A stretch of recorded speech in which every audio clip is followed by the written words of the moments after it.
গতকাল কাশীপুর ভাঙড়ে আইএসএফ এবং তৃণমূলের সংঘর্ষ এবং তৃণমূল কর্মীরা জখম হয় এবং সেখানে তাদেরকে দেখে ফেরার সময় হাসপাতাল থেকে ফেরার সময় শওকত মোল্লার গাড়ি লক্ষ্য করে বোমা ছোড়া হয় এবং গুলি চালানো হয়। অভিযোগ আইএসএফের দিকে, কি বলবেন?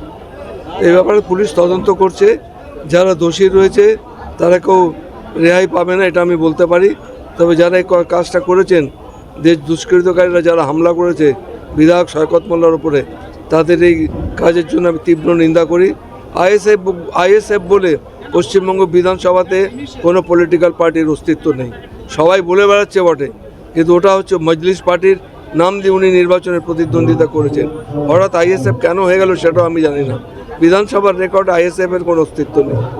প্রাক নির্বাচনে ভোটের আগে এই ধরনের হামলা আরো বাড়বে কতটা? আমরা চাইবো না যে কোনো হামলা হোক, আমরা চাই শান্তিপূর্ণভাবে নির্বাচন হোক। কিন্তু নির্বাচন কমিশন যে আরম্ভ করেছেন তারাই এখন উস্কানি দিতে আরম্ভ করেছেন, প্ররোচনা দিচ্ছেন। সেই প্ররোচনার ফাঁদে পা কেউই দিচ্ছে না, তবু ওরা চেষ্টা করছেন একটা গণ্ডগোল পাকাবো।